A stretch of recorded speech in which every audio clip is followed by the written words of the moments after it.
Amables televidentes, muy buenas noches. Tierra América, Canal 42, se complace en presentar a su consideración un programa especial con el profesor Dante Ortiz Núñez, historiador y escritor de la Escuela de Historia y Antropología de la Universidad Autónoma de Santo Domingo. Para esta entrevista con el hermano Dante Ortiz nos estará acompañando el señor Alfonso Torres Ulloa, quien es productor de esta planta televisora, y quien les habla, Damián Sosa, quien es el director ejecutivo de esta planta televisora. Para comenzar, yo quisiera dar la bienvenida a Alfonso Torres. Saludos hermanos, saludos Dante, saludos país. Es un compromiso de Tierra América, Canal 42, procurar aportar un grano de arena en la cultura de nuestro pueblo, analizando los temas de actualidad, los temas que preocupan a la ciudadanía y los temas que estamos viviendo cada día. Otras veces nos metemos aquí en los temas de carácter histórico, en los temas de valores, educar en valores, porque es el compromiso de este canal, de esta empresa, la función social que tenemos. Por eso a partir de hoy vamos a tener frecuentemente programas especiales donde vamos a analizar temas puntuales con especialistas en cada área. En esta ocasión tendremos como invitado especial para esta conversación al profesor Dante Ortiz Núñez, académico de la Universidad Autónoma de Santo Domingo, con quien pretendemos hacer un balance de los 10 meses de gobierno del presidente Danilo Medina. En un segundo momento va a entrar otro compañero también de la planta televisora para ayudarnos a mover la conversación con nuestro invitado. Dante, saludos, nos alegra que hayas aceptado compartir con nosotros esta experiencia y conversar de cara al país para hacer un balance de estos 10 meses del presidente Danilo Medina. Así que nos alegra que esté con nosotros. Muchas gracias, siempre a sus órdenes. Para mí es un placer. Es necesario, Damián, que hagamos un balance de estos 10 meses en sentido general con el profesor Dante Ortiz, que es un hombre que en el área académica tiene que ver con la historia económica, es decir, que aunque es un historiador, trabaja también la parte económica de la misma, por lo que nos permite esta conversación hacerla con un especialista en el tema, porque todo balance de un ejercicio público, de un ejercicio de gobierno, pasa fundamentalmente por la parte económica y la parte de política social, políticas institucionales y por supuesto política internacional, que es un tema también sumamente importante. Damián. Claro, trataremos de extraer del conocimiento de Dante Ortiz, con su capacidad, con su experiencia, un historiador importante de este país, y estaremos analizando con él estos 10 meses de gestión de gobierno del presidente Danilo Medina, a fin de poder llevar a ustedes las impresiones de él y algunas de nosotros, para que ustedes estén mejor edificados en cuanto a la gestión de gobierno de Danilo Medina. Y me gustaría comenzar, profesor, preguntándole ¿cuál es el balance, según usted, en materia política, social y económica de estos 10 meses de gobierno de Danilo Medina?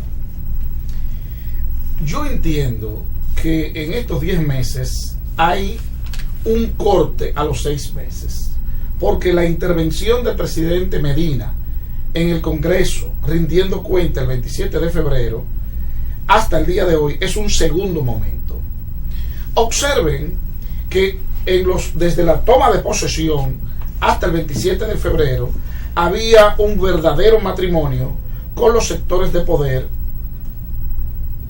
Todo el bloque dominante aplaudía la gestión, era un gobierno fresco.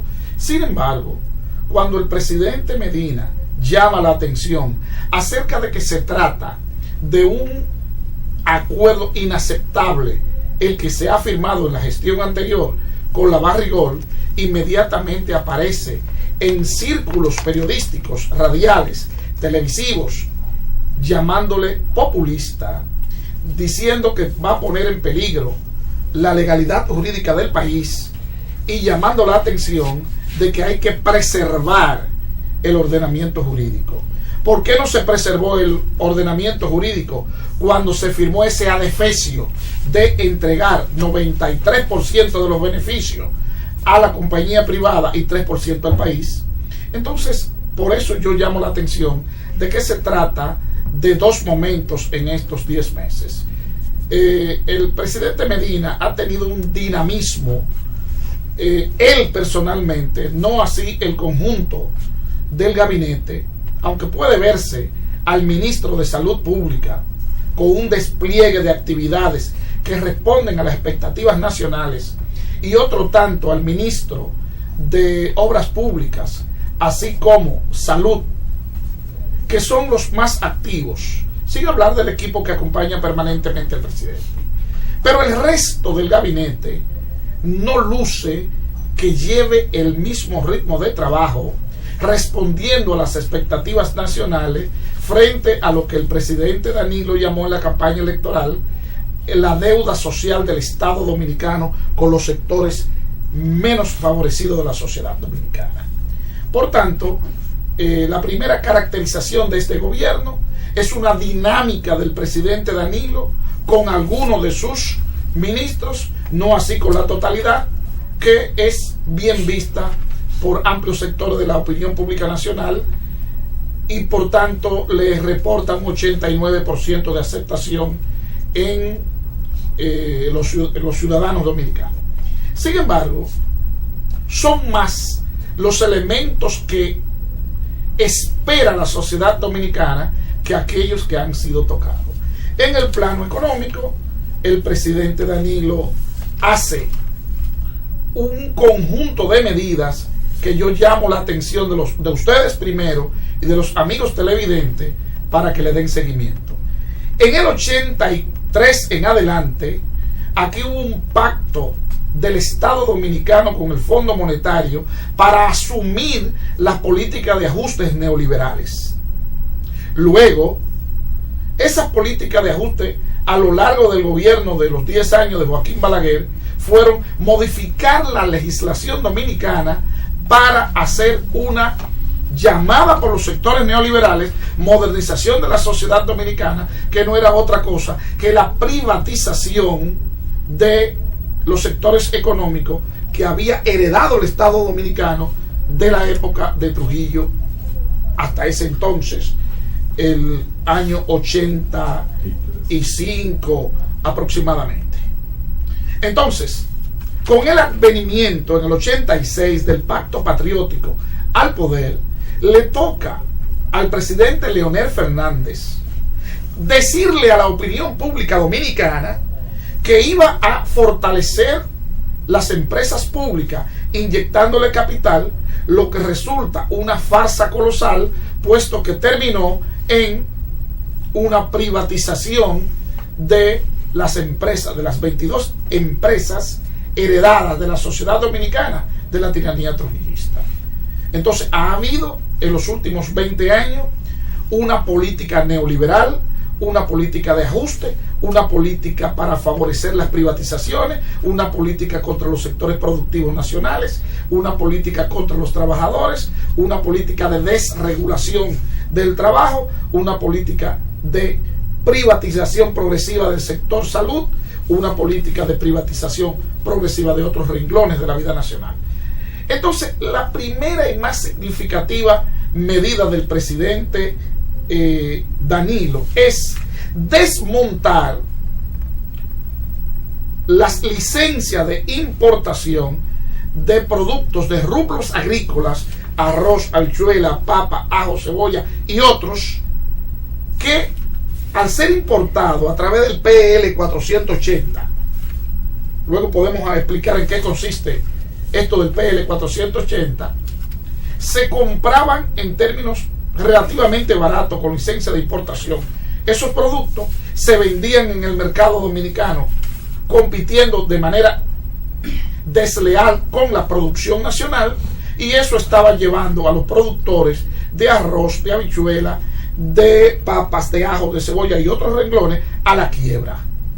Entonces, con la medida adoptada por el presidente de suprimir eso y adoptar otras medidas desde el punto de vista crediticio, asesoría técnica, limpiar los canales de riesgo y volcar un activismo como nunca había existido desde la época de Trujillo a la actualidad, desde el sector agrícola una política fomentalista, yo pienso que eso hace que el presidente Danilo, sin proponérselo, rompa con una cadena de decisiones políticas que estaban llamadas a desmontar el aparato productivo agropecuario de este país y a depender en términos alimenticios de Estados Unidos. Profesor, ahí yo voy a tener una disquisición con usted.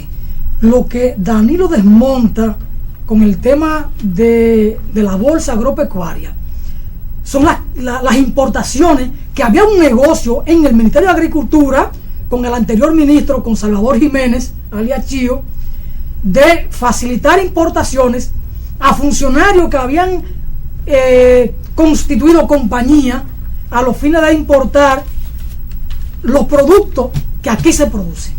Cebolla, arroz. Eso fue lo que dije. Había una mafia en agricultura. Pero bueno, pero cuando él pasa a la ya, abría un concurso, una licitación, entonces ahí se desmonta una política. No era simplemente el tema de la PL 480, de la ley pública 480. Es una decisión del presidente Danilo Medina de romper con una política de importación graciosa donde había una mafia en agricultura. Bien, perdóname un minuto, pero es lo que tú estás diciendo, es exactamente lo que he dicho. El presidente Medina hace eso, y eso implica una ruptura con la política de desmonte de la producción agropecuaria dominicana, porque inmediatamente se canalizan los préstamos a los distintos sectores agropecuarios del país y básicamente asesorías en todas las áreas, porque ese sector también estaba siendo víctima del sector financiero del país. Los préstamos leoninos de la banca dominicana al sector agropecuario estaban llamados a desmontar el aparato agropecuario dominicano. Por eso yo le asigno tanta importancia, primero, al desmonte de esa política y segundo, a respaldar la producción agropecuaria.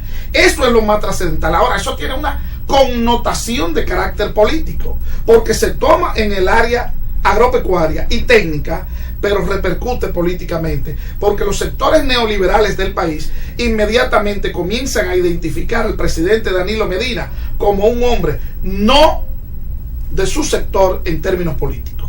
Lo que se aspiraba, lo que se había cuadrado hace 20 años y lo venían fortaleciendo las distintas administraciones públicas, era continuar con los ajustes, con las privatizaciones, reducir al Estado dominicano a su mínima expresión y fortalecer el sector privado y dejar al Estado dominicano como garante del orden público, como agente represivo, como elemento jurídico para algunas cuestiones. Y eso, en primer punto, Danilo llama la atención en el sentido de que no va a continuar esa política. Por eso a mí me luce que eso enemista a la actual administración con los sectores beneficiarios de la política neoliberal en materia agropecuaria y alimenticia que estaban importando para sustituir la producción nacional. Y en el largo plazo, eso se traduce en el mediano y largo plazo en un fortalecimiento de la producción agrícola, que es el elemento de mayor significación para un país que no tiene la infraestructura industrial, que no tiene barcos, que no tiene una política, que no tuvo una política primario exportadora fuerte. Y ahora con esto tiende a favorecer a un sector y en contra de otro, porque desde mi punto de vista el sector financiero, bancario, financiero, prestamista en este país estaba agogotando a la sociedad dominicana. Dante, un país que no produce petróleo, que no tiene petróleo, y el oro que tiene lo entrega. Eso es interesante en la evaluación, en el enfoque. Usted decía, Dante, que en la evaluación hay que hablar de los primeros 6 meses, y que el discurso del presidente Danilo Medina en la Asamblea Nacional, cuando toca el tema de la Barrigol y dice que ese contrato, con las implicaciones que tiene, es inaceptable. Ahora yo le pregunto, en términos puntuales, las políticas que tomó el presidente Danilo Medina de agosto a febrero ¿Variaron de febrero para acá o siguen siendo las mismas? Hay un elemento. Porque usted me quiere dividir en dos momentos. Sí, yo quiero dividir en dos momentos. Porque los sectores de poder del país, no obstante estar en preaviso frente a las medidas que estaba tomando el presidente Danilo para fortalecer el sector agropecuario, la producción nacional y las exportaciones, no obstante estar en preaviso de hacia dónde iba eso, cuyo el objetivo de los grupos de poder era desmontar el aparato productivo agropecuario de este país, que es parte inherente de la política exterior norteamericana establecido en el Consenso de Washington. Eso, sin embargo, no era tan evidente que el gobierno iba a hacer una política nacionalista. Pero cuando enfrenta al componente fundamental del bloque dominante dominicano, que es el componente de la burguesía imperialista norteamericana, ahí mismo se produce una toma de partido a favor de parte de la burguesía dominicana, de la alta burguesía dominicana, en contra de Danilo y a favor de los intereses de la Barrigol. Sí, los sectores juveniles de este país que se enfrentaron al intento de construir una planta en los Santices, si esos sectores juveniles no salen a la calle de manera masiva y el sector progresista y democrático del país a protestar contra la barra, coincidiendo y como elemento de presión, y la barra le hubiera ganado el pleito a Danilo, otra cosa hubiese sido en el orden constitucional, inmediatamente hubiese estado en peligro. Aun cuando no es política norteamericana ni los dos grupos de poder, golpe de estado en esta isla después de la implantación de un modelo altamente dependiente, aún en esa circunstancia lo hubieran parado a tiempo. Comenzó la prensa, un sector de la prensa, a llamar la atención sobre la peligrosidad de la medida de Danilo contra la legalidad de las inversiones norteamericanas en el poder. Es decir, hay una fisura que si el pueblo no respalda esa medida, se salda a favor del otro grupo. Por eso yo pienso que ha continuado, pero ha enfrentado una política del imperio, Dante, que es Canadá. Dante, según sus palabras, Danilo Medina ha tenido preocupaciones en el sector agropecuario por enfrentar problemas y desafíos de la producción agropecuaria nacional, que esto implica no solo recuperar el aparato productivo, sino incluso relanzarlo y generar empleo, generar riqueza con los sectores productivos nacionales. Eso se desprende de su enfoque.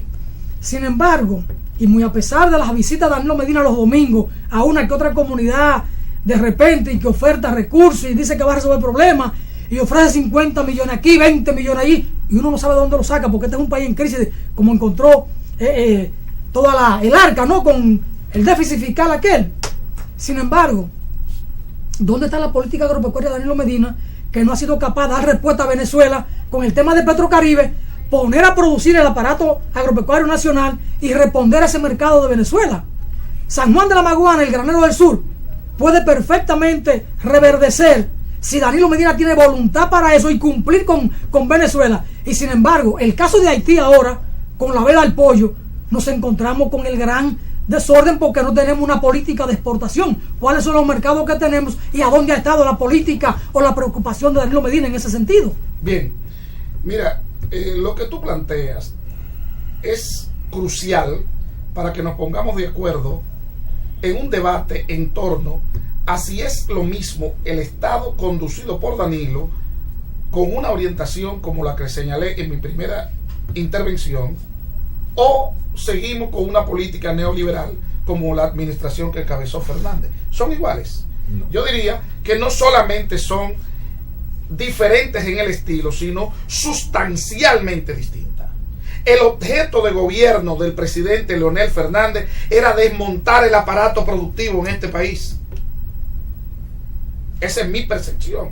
Pero además, no había política clara, reglamentada, de exportación, porque no había interés en ello.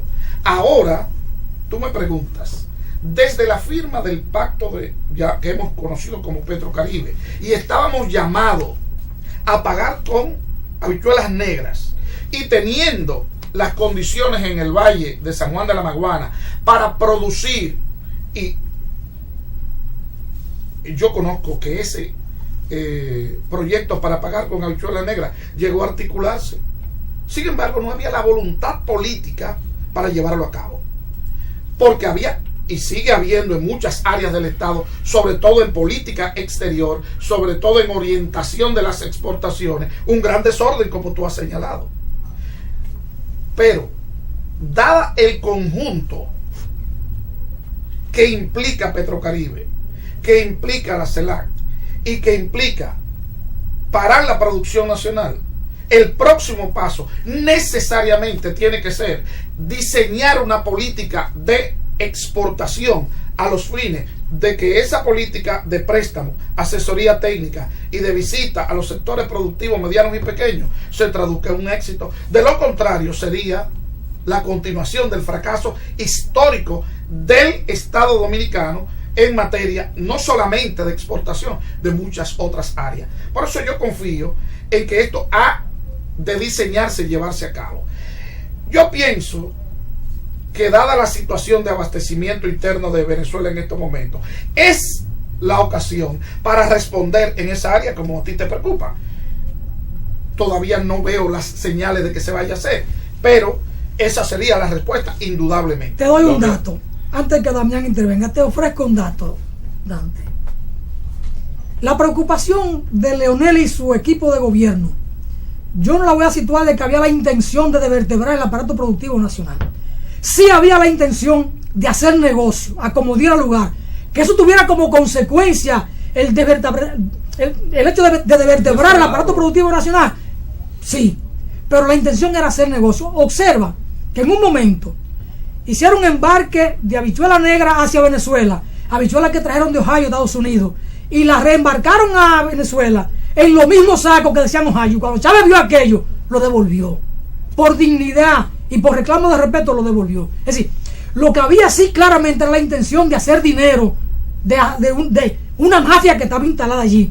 Yo no digo que había conscientemente la intención de desvertebrar el aparato productivo nacional, sí de hacer negocio. Ahora los resultados Torres, venían a caer ahí. Yo te llamo la atención acerca de lo siguiente.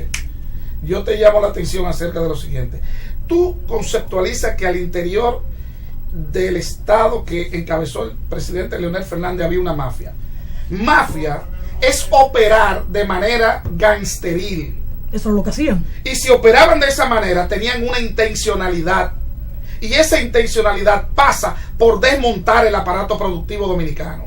Eso para mí está fuera de discusión, porque ese es un objetivo planteado por la política exterior norteamericana desde 1982 con el documento de Santa Fe. También hay que señalar, Dante y Alfonso, que exportar cárnicos de un país a otro no es tan fácil como la gente piensa. Hay que establecer un protocolo fitosanitario que permita la exportación e importación para uno y el otro de esos productos. Por eso no le ha sido tan fácil al Estado dominicano colocar en el mercado de Venezuela la producción de pollo, que se traduce en excedente ahora con la situación que se ha producido en Venezuela, en Haití, pero y con la situación que hay en Venezuela de carencia de alimentos y de productos para abastecer a la población. Pero también hay que señalar que el sector productivo avícola nacional ha tratado en diferentes ocasiones de realizar negocios con empresarios de Venezuela para exportar nuestro pollo hacia allá. Y yo le tengo notas y conozco un caso en que todavía le adeudan a un productor que envió su producción hacia Venezuela, le adeudan dinero. ¿El gobierno dominicano? No. Venezuela. Ni Venezuela tampoco. Un empresario venezolano. Un empresario importador venezolano le compró parte de la producción de pollos a un productor de República Dominicana ubicado en el Cibao, y lo que hicieron fue que lo timaron. El sector productivo Nacional del sector avícola tiene cierta ojeriza y cierto cuidado cuando se trata del negocio con Venezuela. Si interviniere el Estado Dominicano en exportar los pollos, asumir la compra de los pollos a los productores para enviarlo a Venezuela como pago de la deuda de Petrocaribe, estarían los productores nacionales asumiendo la deuda sin saber cuándo le va a pagar el Estado Dominicano y sin saber si esa deuda va a ser traducida a esa cuenta que se llama deuda pública. Para hacer ese negocio tiene que ser bien sopesado, bien escrito y muy bien firmado para evitar que los productores nacionales pierdan su producción. Ahora bien, Dan, visto así ese aspecto ya de la producción nacional, de las importaciones y la reexportación de un producto importado a República Dominicana para pasarlo a Venezuela, como dice él, de una habichuela que vienen de Ohio, ¿cuál es la medida más trascendental que usted cree que ha tomado el presidente Danilo Medina en su administración? Indudablemente que cuando tú tienes un acuerdo como el que firmó el presidente Hipólito, que luego fue alterado 97-3 con la Barry y ahora va a 51, 49 puntos tanto, es fuera de toda discusión, es el elemento más trascendente, dado el hecho cierto de que las empresas transnacionales desde el 1966 para acá han estado gravitando en la sociedad dominicana, sobornando funcionarios y con el beneplácito del poder político y llevándose la tajada en contra del pueblo. Yo recuerdo que en el PLD de Bosch se decía: las transnacionales se llevan la riqueza y a los dominicanos nos dejan la pobreza.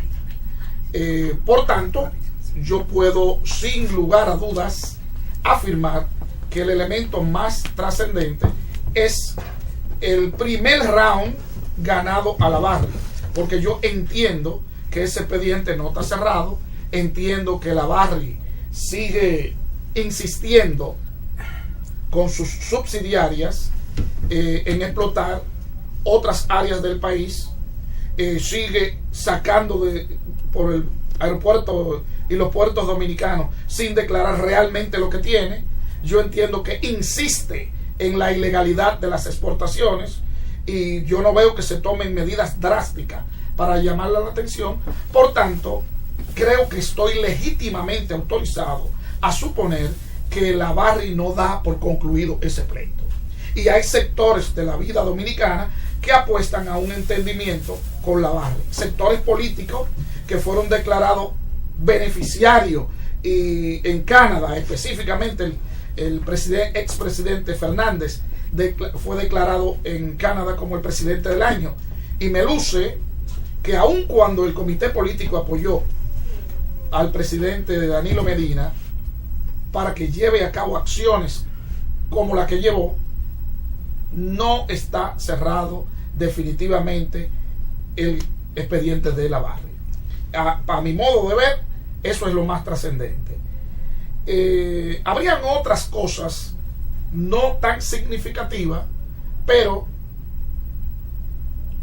no tienen el nivel de impacto que yo le atribuyo al diseño y puesta en práctica de una política de rescate de la independencia alimentaria del país. Eso para mí no tiene punto de comparación, porque yo le estoy partiendo de la política neoliberal anterior que tenía 20 años de vigencia y donde los términos del intercambio de República Dominicana con Estados Unidos específicamente siempre se han saldado en términos negativos, y más en los últimos 20 años, donde hay una floreciente clase media que consume básicamente productos importados de la metrópoli. Gracias, Dante Ortiz. Estamos en una conversación sumamente interesante, haciendo un balance de los primeros 10 meses del gobierno del presidente Danilo Medina, en una entrega especial de su canal Tierra América. Vamos a una brevísima pausa y al retornar estará con nosotros Aris de Peña Quirico, Damián Sosa y nuestro invitado Dante Ortiz en esta conversación sumamente interesante. Vamos arriba y retornamos de una vez.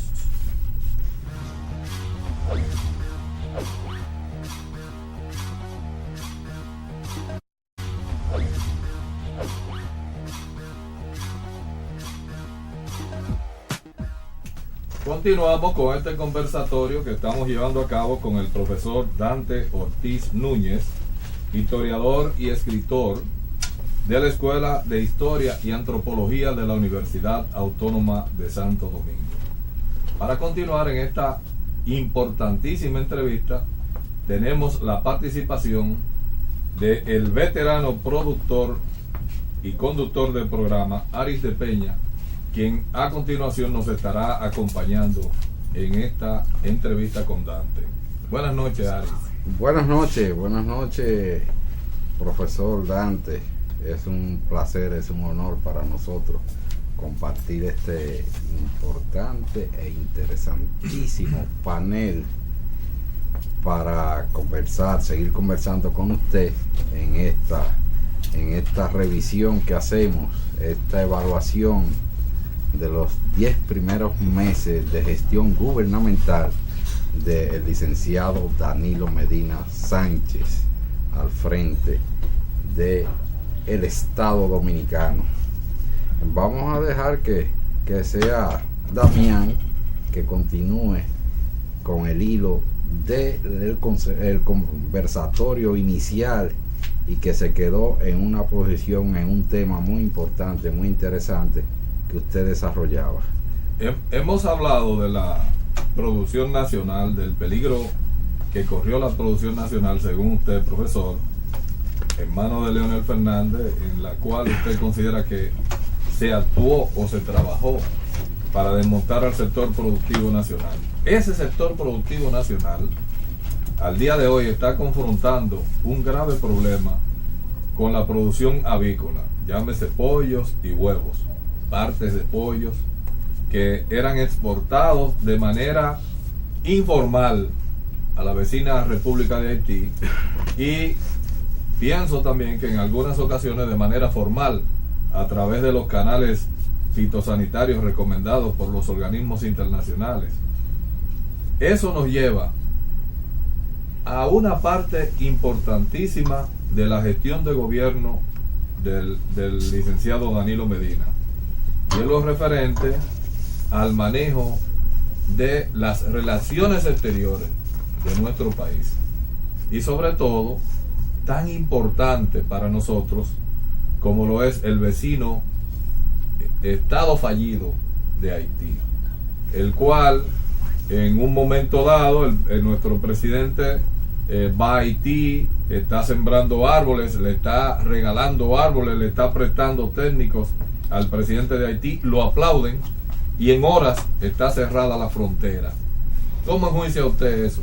Bien, mire, nosotros tenemos que comenzar a plantear la respuesta, no partiendo de República Dominicana, sino de Miami.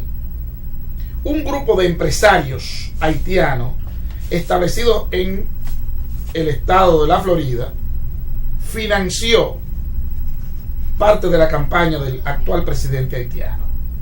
Pero no es un financiamiento por tu linda cara, es dando y dando, sobre todo cuando tú llegues a la presidencia. Y ha estado ese sector demandando que el presidente haitiano le devuelva en favores políticos, con nombramientos y con determinados privilegios, los gastos de la inversión en su campaña. Así, ese sector llega a controlar parte importante de las cámaras, ambas de diputados y senadores, de nombramiento, como es el caso del primer ministro, y se plantea ese sector hace aproximadamente un año construir una serie de granjas avícolas en Haití para ir siendo autosuficiente en la producción nacional. Las granjas no están concluidas, no hay suficiente producción, se han dedicado a traer a Haití desde Miami cientos de ¿cómo se llaman estas? Furgones De pollo congelado. Ahora, el pollo congelado, además de las condiciones fitosanitarias que usted se refería, necesita una cadena de refrigeración, de donde parte a lo largo del transporte cuando llegue al supermercado y a los detallistas, que en Haití no existe. Por tanto, esos pollos no están dando el beneficio económico esperado. Y los huevos, por todo lo que tiene que pasar, son vendidos a la población muy caro. Entonces, el sector medio y alto de la sociedad haitiana que tiene refrigeración, come pollo refrigerado. Pero el sector más pobre, que es la inmensa mayoría del pueblo haitiano, es víctima de esa política. No puede sobrevivir comprando pollo porque no tiene dónde mantenerlo refrigerado. Entonces ese es el intercambio comercial con República Dominicana, altísimo,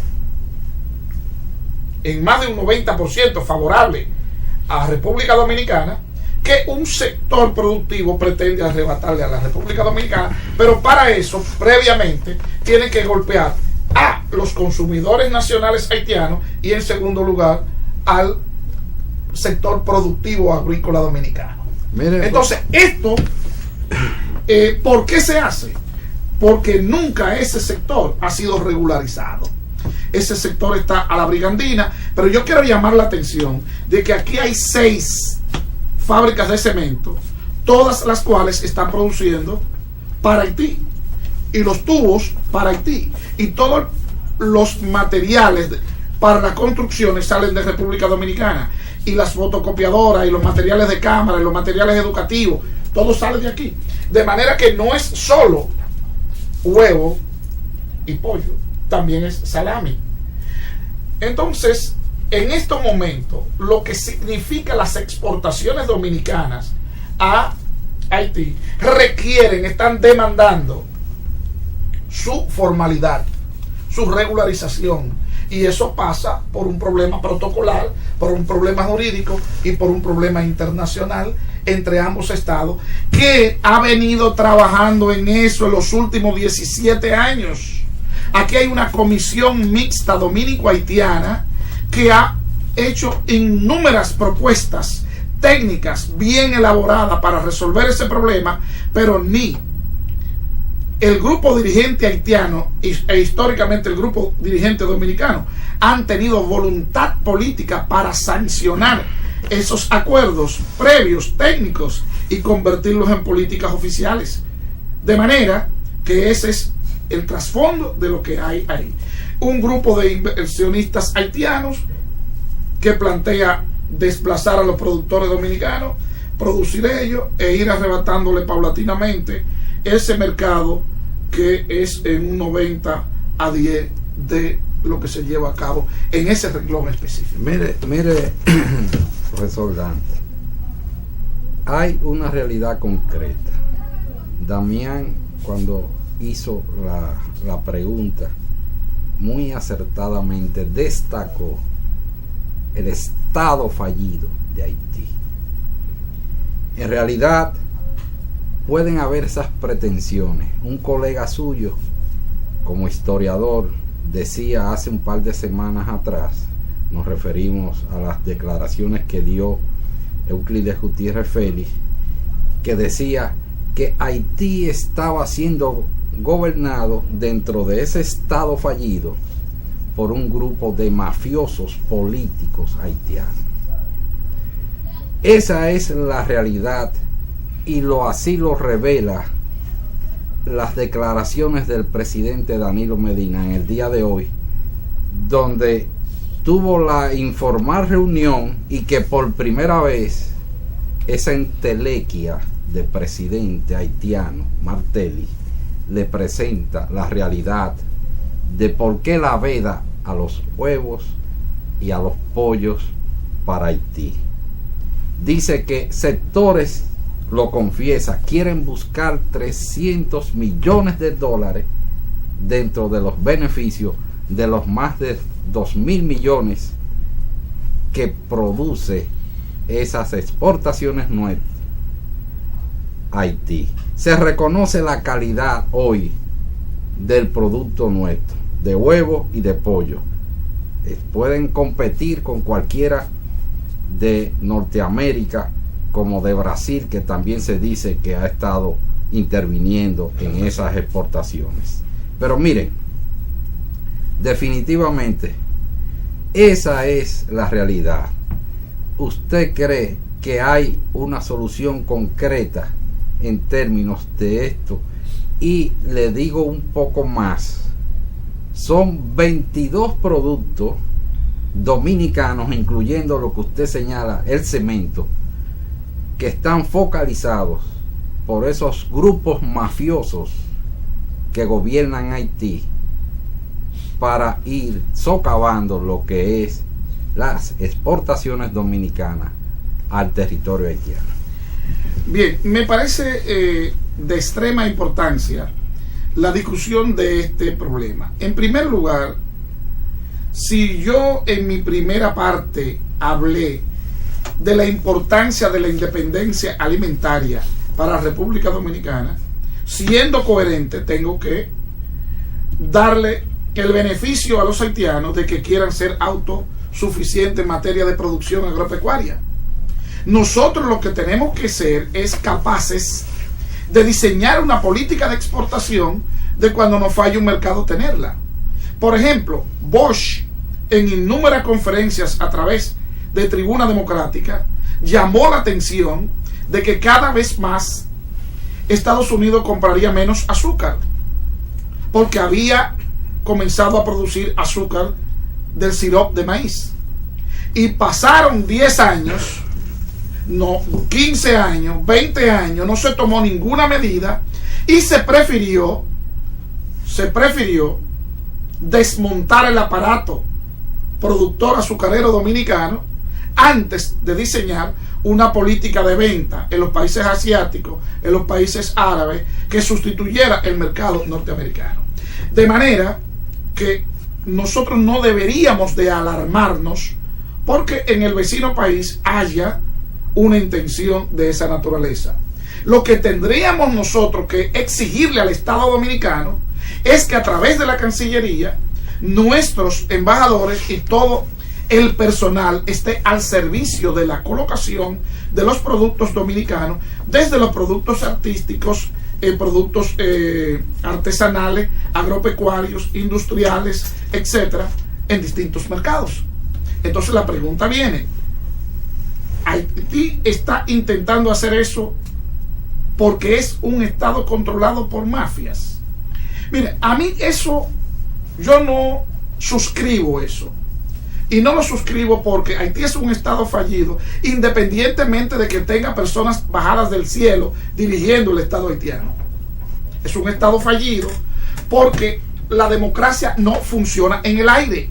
Necesita de cierto nivel de institucionalidad, necesita de cierta cultura democrática, necesita de cierto espacio de la ley y necesita de un cuerpo de funcionarios que hagan de la ley y sean capaces de aplicarla.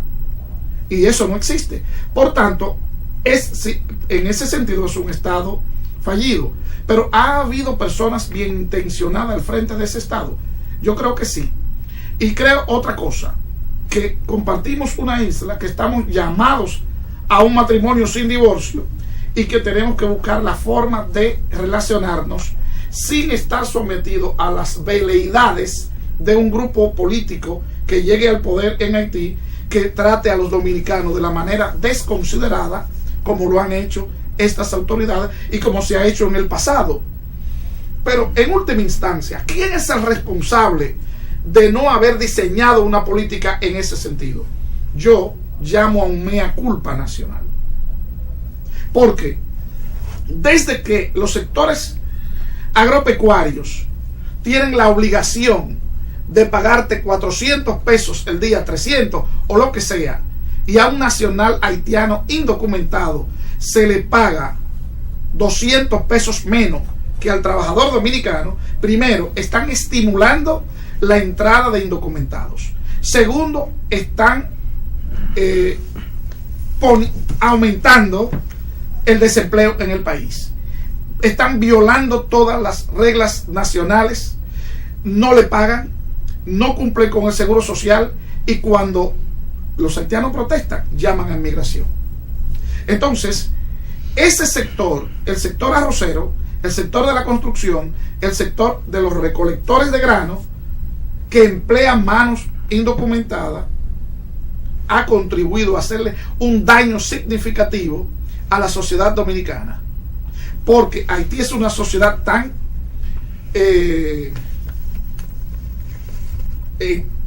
de tanta miseria, que los que pueden se van a Cuba. Cuba es el país más solidario del mundo y los devuelve. Estados Unidos tiene, cualquier delincuente sale de Cuba y es un héroe en Estados Unidos, y sin embargo miles de personas llegan en botes a las costas norteamericanas y son devueltas para Haití.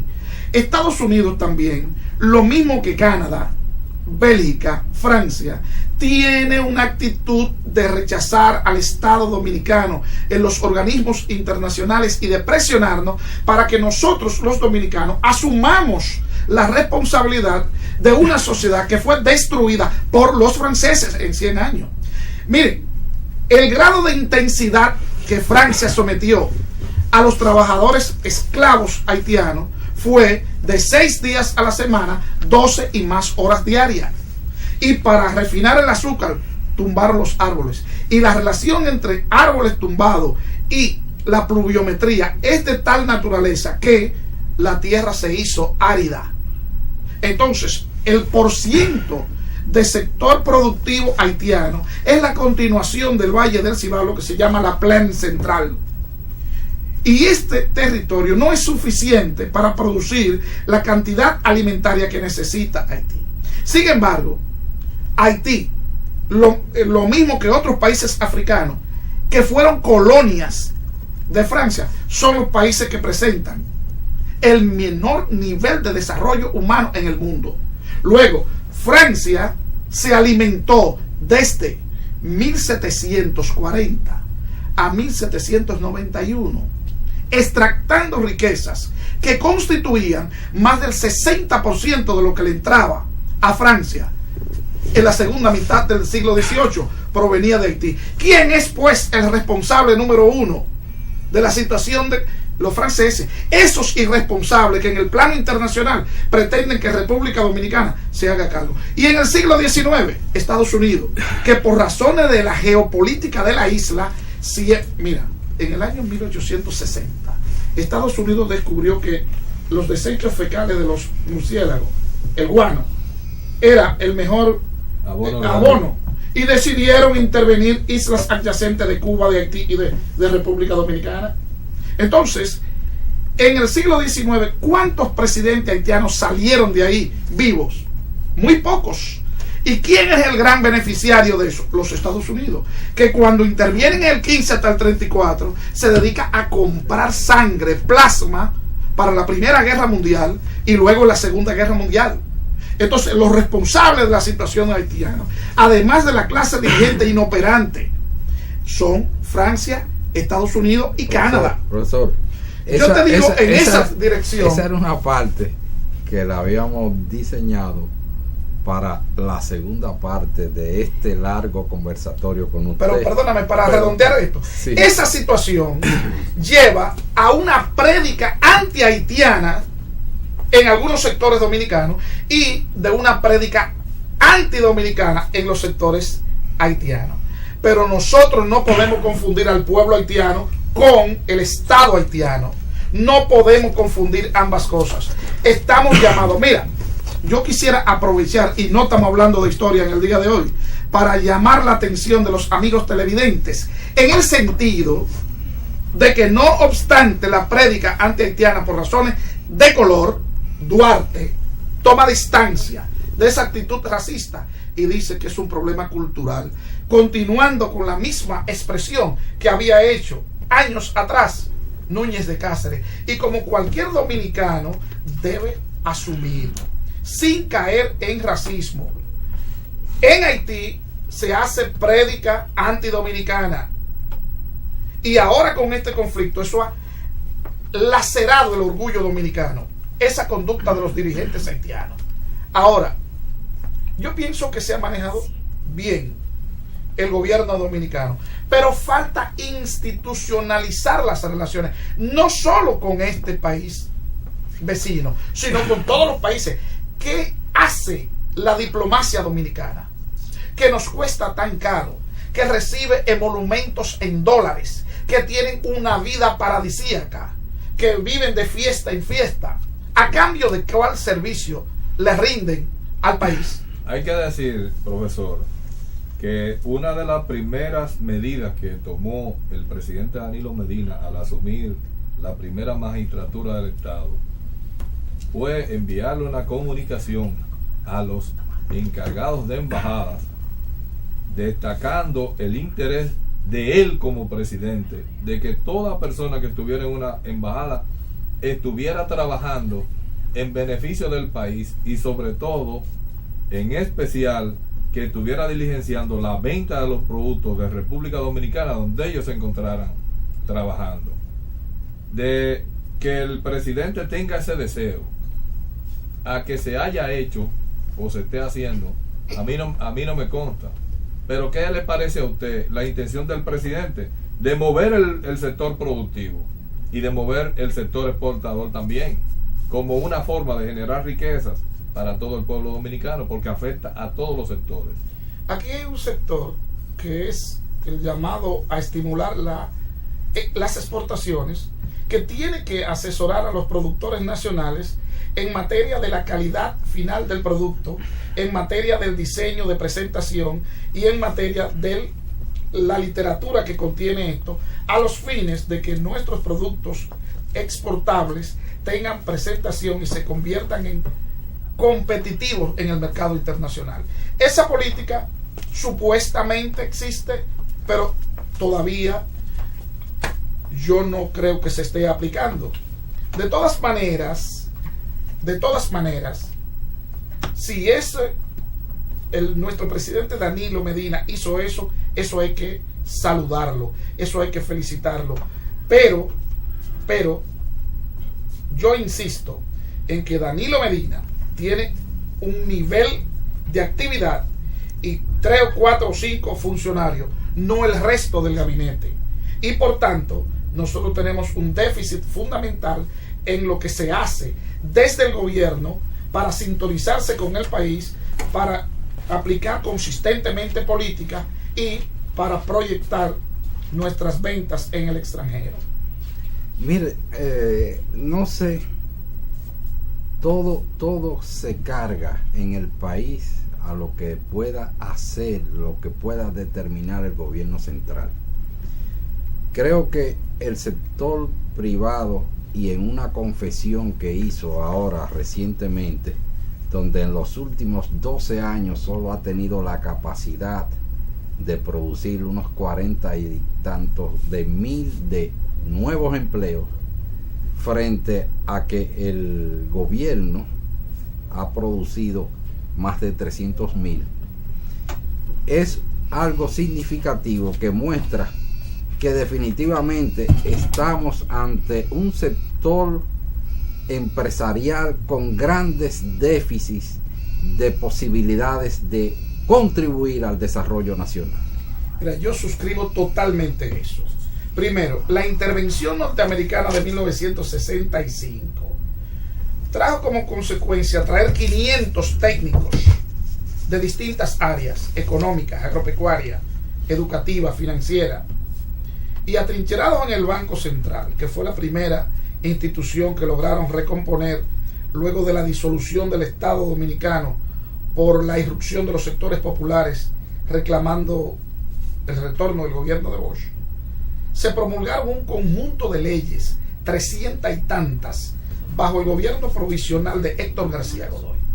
Y una de esas leyes es la ley de fomento industrial, la ley 299.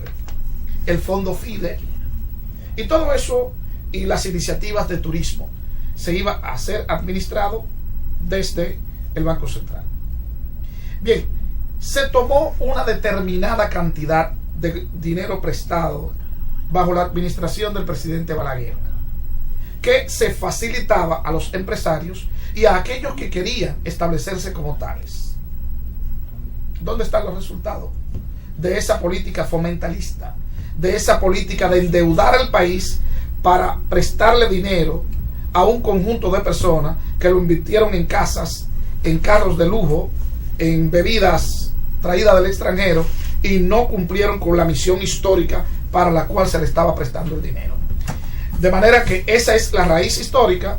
No obstante, llamo la atención de ustedes y de los amigos televidentes en el sentido de que después del gobierno de los 12 años de Balaguer, el sector privado de República Dominicana ha estado insistiendo en la necesidad de achicar el Estado, de reducir el Estado, para que ellos, y sobre todo que salgan del plano económico, para ellos asumir eso. Y entre la llegada de don Antonio hasta la llegada de Balaguer, se crearon 65,000 empleos. Y ahora, en el otro subperíodo, se crean 42,000. Lo que te dice a ti que comparado con la capacidad de generar fuerza económicamente activa que tiene la población dominicana, eso es insignificante.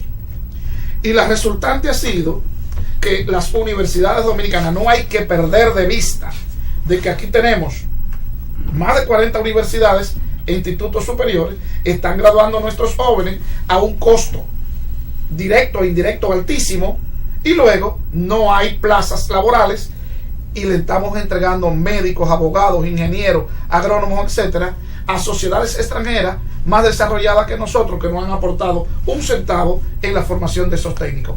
El sector privado de este país es una vergüenza por su incapacidad técnica, política, económica y desde luego su relación de dictaduras en las unidades productivas, donde no hay ningún tipo de libertad y mucho menos libertad sindical. Ahora el espectáculo de congelar los salarios y no acceder a las demandas de las distintas centrales de trabajadores es una muestra palmaria de la mentalidad de los empresarios dominicanos, que no saben que en diciembre se vende más por el doble sueldo y que se aumentan eso en términos de economía política. Eso se llama capital circulante. Habría una mayor movilidad de la economía dominicana y la tasa media de ganancia del sector privado se incrementaría. Para continuar el próximo segmento, vamos a tener de nuevo al señor Alfonso Torres Ulloa en compañía de nuestro hermano Aris de Peña. Conversar con el profesor Dante es estar enfrente de una biblioteca y consultarla, y eso es lo que estamos haciendo para beneficiar a toda esa población televidente que estará viendo este programa o que lo está viendo. Vamos a una breve pausa comercial y en breve estaremos de nuevo con ustedes, sabiendo que estará retornando a la entrevista el señor Alfonso Torres Ulloa.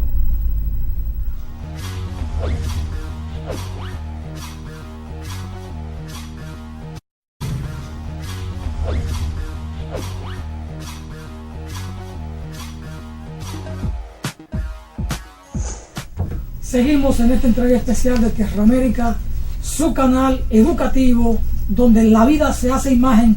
En esta entrega así, conversando con el profesor Dante Ortiz Núñez de temas diversos, pero en el marco de la evaluación de estos 10 meses del gobierno de Danilo Medina. Obligatoriamente hay aspectos de carácter insular que hay que analizarlo en el tema político, porque a partir de que tocamos el tema de la veda al huevo y al pollo de República Dominicana por parte de los haitianos, y vemos en el marco de cuáles políticas esto queda encajado, hay necesariamente que meterse en el tema de la migración haitiana, las implicaciones, sus impactos, las regulaciones. Por eso en el segmento anterior estaba nuestro invitado abordando un tema de esta naturaleza, y ahí hay que empalmar esta parte, profesor, con el tema de que el tema migratorio Haití hacia República Dominicana es un tema en cierto modo tabú, es una especie de cuco.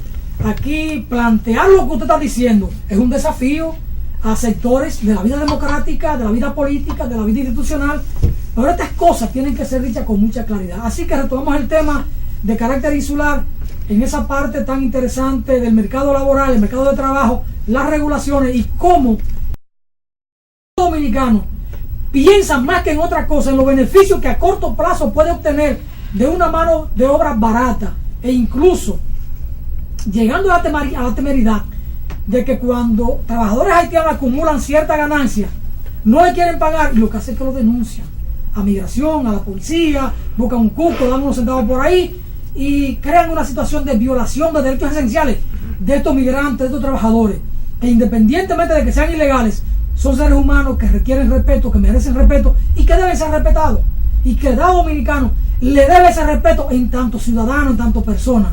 Así que retomamos el tema que quedó sobre el tapete y que debimos ir a la pausa. Yo quisiera puntualizar lo siguiente.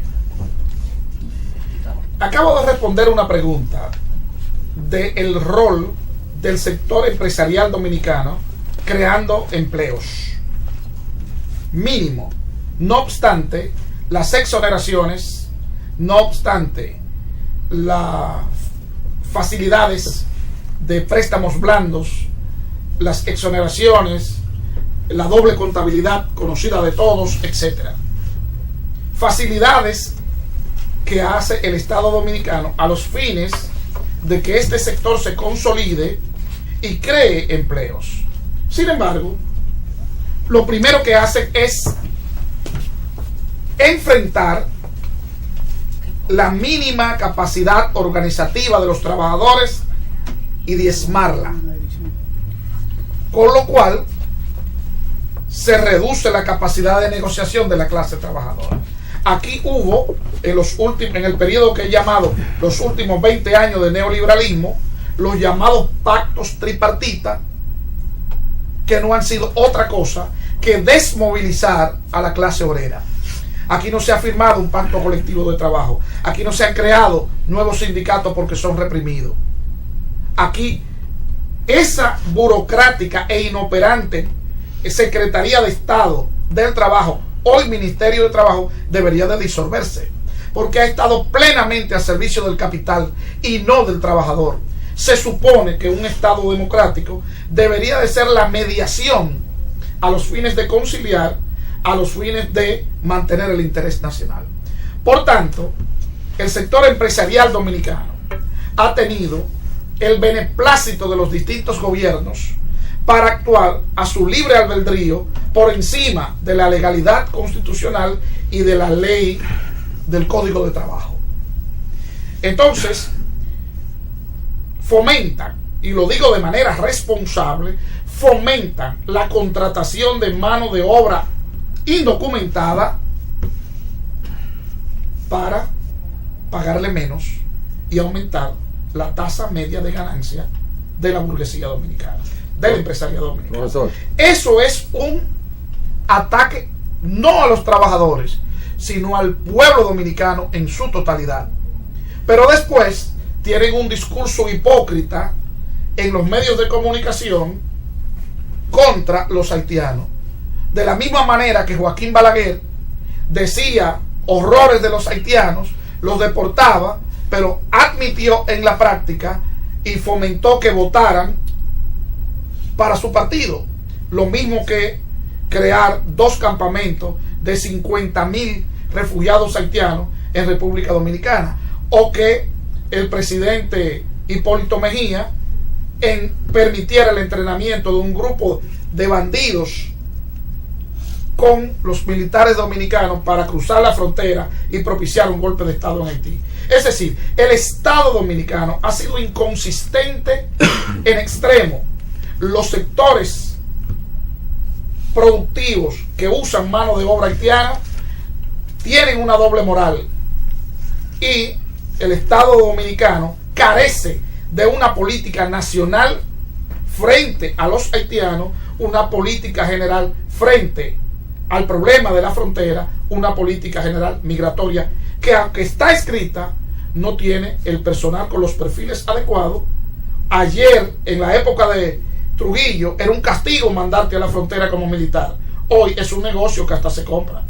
Yo en Pedernales me monté en una guagua, era yo solo y luego se montó una pareja de haitianos y le quitaron 3,000 pesos. Y yo protesté porque el pasaje de Pedernales a Barahona no podía ser 3,000 pesos. Y el cobrador me dijo, profe, porque ya teníamos un tiempo esperando que se llenara la guagua. Arrancamos con la pareja haitiana y conmigo. Y entre Pedernales y Barahona hay 8 puestos militares, a cada uno de los cuales hubo que entregarle 300 pesos. Y él me dijo, usted va a ver ahora, profesor. Intentó darle 100 a uno y el militar se rebeló porque la tarifa era 300.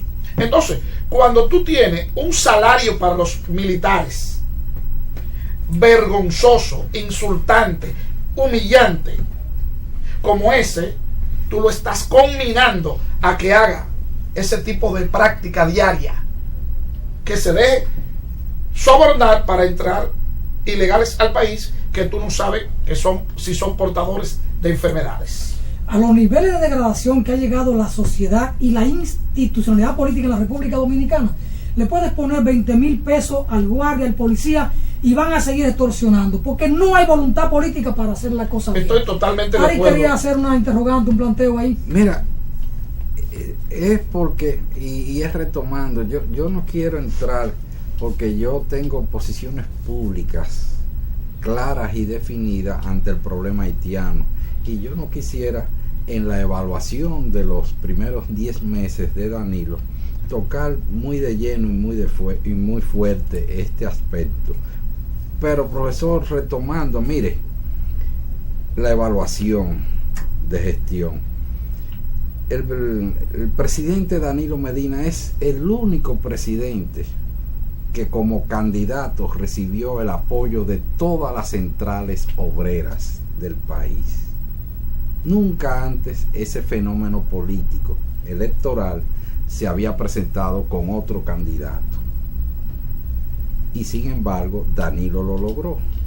Entonces, yo pienso que en cualquier momento de esta gestión de 4 años de Danilo, habrá una situación que no sea necesario cerrar el ministerio, como plantea usted, de trabajo, que muy bien pudiera estar cerrado porque es inoperante. Pero pienso que sí, que hay planificado una política que debe dar al traste con la situación de la relación obrero-patronal en el país, que es vergonzante para nuestra clase empresarial. 2 años discutiendo un salario mínimo, que ya los datos del Banco Central dan fe de que ni siquiera se cubre la 1/4 parte de del costo de la canasta familiar. Y sin embargo todavía nuestros empresarios discutiendo, y ahora agregan el que quieren eliminar la cesantía de las prestaciones laborales. O sea, es vergonzante la actitud empresarial del país ante esta realidad. El interés central del empresariado es la acumulación de capitales, la rentabilidad, incrementar las ganancias. Ese es el norte. No importa a quién haya que pasarle por arriba. Hemos llenado de ilegales por el estímulo que ese sector hace, pagándole menos salario, denunciándolo, no dándole cobertura médica, etc. Pero lo mismo hacen con los trabajadores dominicanos. La quiebra de una empresa como Nedoca en los 12 años de Balaguer, ¿a qué obedece? Entre otras cosas, obedece a que se produjo la nevera. Ahí hay una metal mecánica. Había que pagar 3 y 4 años para adquirir una nevera.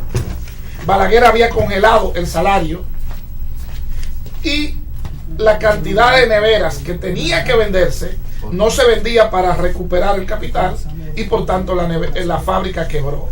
Hoy tengo entendido que se produce en el extranjero, en Centroamérica. ¿Por qué? Si estaban dadas las condiciones la infraestructura, lo técnico en República Dominicana? Por la política salarial. Por la política salarial del Estado y la política salarial del sector privado. Y si a eso recalcamos el hecho de que los pactos colectivos, los pactos tripartitas que se han establecido en República Dominicana entre el Estado, el empresariado y las distintas centrales, no ha sido más que disolventes de la clase trabajadora. Hoy en día quedan dirigentes sindicales simbólicos, pero no se constituyen sindicatos, no hay reclamaciones. Tenemos 12 años discutiendo la factibilidad de un aumento salarial, y antes de que vayamos a la mesa de negociaciones, la patronal se dispara con la pretensión de la modificación del Código de Trabajo a los fines de retrotraer conquistas que en el mundo entero se le reconocen a los trabajadores. Esa es la naturaleza del sector empresarial dominicano. Entonces, en todas partes del mundo, la existencia de un sector privado históricamente ha dejado algún beneficio económico, cultural, crecimiento de la clase obrera, salarios dignos, etc. En República Dominicana, el capitalismo dominicano, la existencia de un sector privado ha dado como resultado la pauperización de la clase obrera, su no acceso a servicios médicos, su no acceso a servicios educativos. Bienes culturales creados por la humanidad son enajenados para la clase trabajadora y amplios sectores de la vida por la política del Estado en materia salarial y la política del sector privado. Entonces tú tienes una realidad social donde este país se puso de pie para reclamar el cumplimiento de una ley, la del 4% del presupuesto para la educación, y hoy, después de consignar ese 4%, ahora se regatea la justa demanda del sindicato, del gremio magisterial, de mejorar las condiciones de vida de los educadores. Dante, volvamos al tema de los 10 años, de los 10 meses de Danilo Medina. Porque aquí es cierto que tanto el empresariado como la clase política no tienen identidad ni tienen patria, lo que buscan es interés. La clase política aquí es apática. Los que llegan a un cargo público quieren dinero, y el profesor Juan Bosch lo dijo muy claro. Pero vayamos al tema de la evaluación de estos 10 meses. Parecería que Danilo Medina es un fenómeno político. Recibe el gobierno con un déficit fiscal monstruoso, 203.000 millones de pesos, y un déficit escandaloso que motivó a una sociedad a levantarse, y eso obliga a un tremendo paquetazo fiscal o a un tablazo fiscal. Y sin embargo Danilo Medina sobrevive a todo esto, y los reclamos que se dieron en la sociedad no apuntan contra Danilo Medina y su gobierno, apuntan contra Leonel Fernández. ¿Cómo evalúa Dante el fenómeno político Danilo Medina? A partir, por supuesto, de estos elementos. Bien. Lo primero es que la sociedad dominicana, como cualquier otra sociedad, está políticamente dividida entre los sectores políticamente más activos, los medianamente activos y los indiferentes. Y cada vez el número de los indiferentes era mayor frente al estilo neoliberal de gobierno de Leonel Fernández. Pero Danilo Medina se conecta con el país en un discurso transparente, en una conducta sencilla, pero llamo la atención de ustedes en el sentido de que el conjunto de las medidas positivas que está tomando Danilo, sus resultados positivos serán en el largo plazo y en el mediano, porque en lo inmediato no hay nada que se haya hecho para mejorar las condiciones de vida de las grandes mayorías. Los apagones después de la privatización pasaron de horas, 2 o 3 horas, a 15 y 14 horas, con la agravante de que han sido multiplicados por 20 el costo de la energía eléctrica. Nosotros tenemos que eso no beneficia en lo inmediato a la población. Claro que hay la compra e instalación de 2 plantas eléctricas, pero yo digo, en el largo plazo, en lo inmediato. Eso da legitimidad a tu pregunta. ¿Cuál es la gracia que tiene Danilo para conectarse con el pueblo? Que este país estaba al borde de la desesperación, que este país ha logrado identificar las cosas negativas con anterior administración y que entiende que con sus limitaciones el presidente está haciendo cosas positivas. Ahora, insisto, que el costo de la vida no ha disminuido, todo lo contrario, esa reforma, ese paquetazo agrava la situación.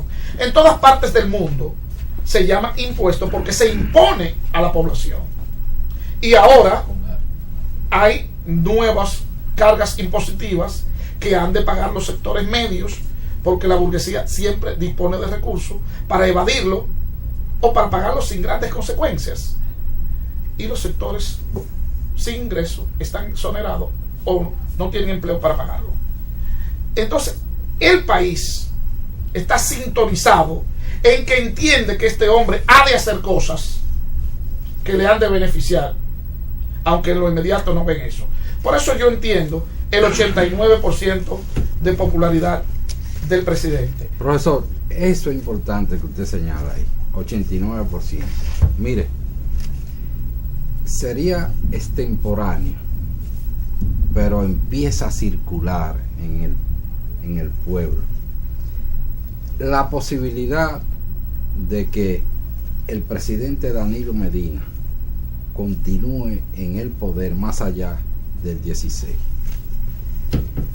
Eso es un tema tabú, y sobre todo porque tenemos la prohibición constitucional de una posibilidad de reelegirse.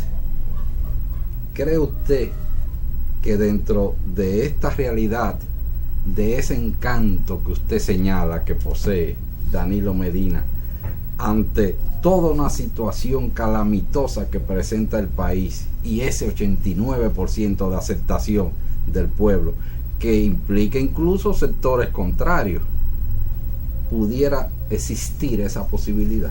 Si usted no tiene temor a hablar de eso. Bueno, yo creo haber demostrado aquí que no tengo temor a hablar de eso ni de ningún otro tema. ¿Y ese 89 es un dato fresco ahora? No, no lo es. De cuando se hizo la evaluación que tuvo el presidente Correa en el país. Es el único que tiene un nivel más alto de aceptación que Danilo. Bien, yo te diría lo siguiente. En estos momentos, el presidente ha tomado un conjunto de medidas para facilitar el préstamos de consumo, préstamos a la pequeña y mediana empresa, que hemos visto que ha sido saboteado desde instancias burocráticas del poder. Te llamo la atención acerca de eso.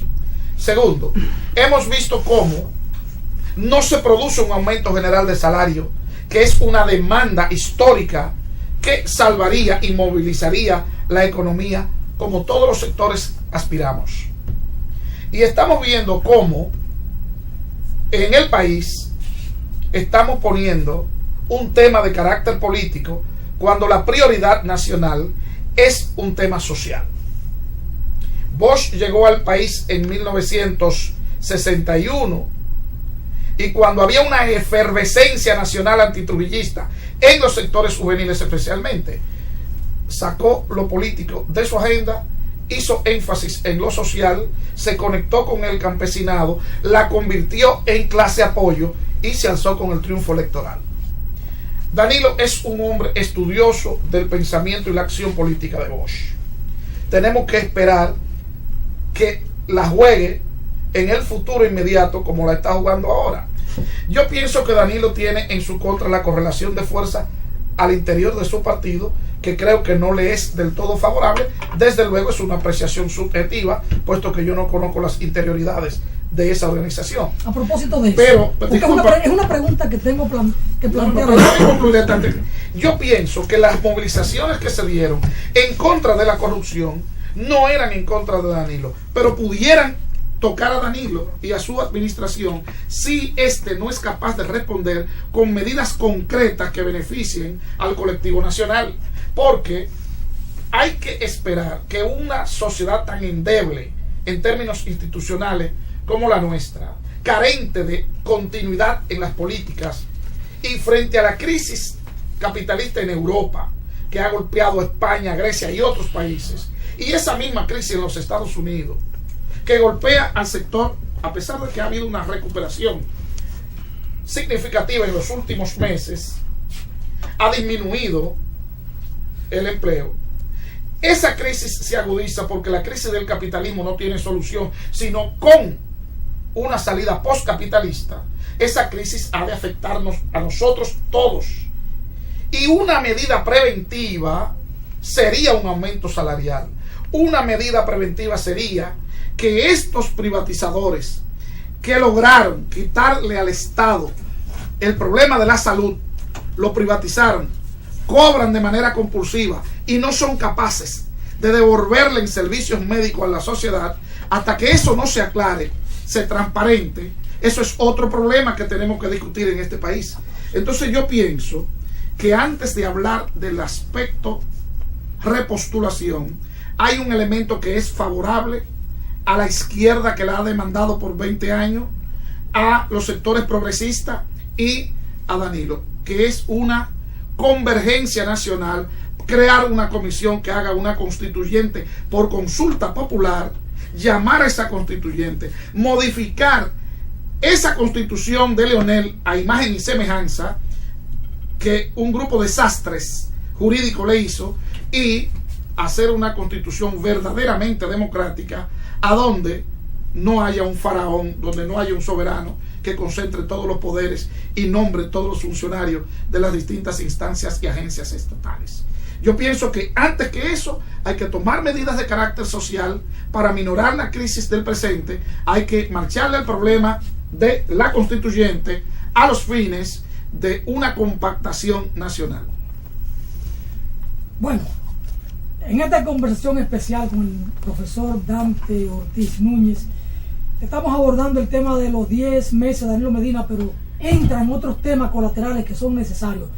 Vamos a una brevísima pausa y retornamos para el cuarto y último segmento, y entonces entra con nosotros Damián Sosa. No se mueva de ahí, que retornamos con el profesor Dante Ortiz Núñez.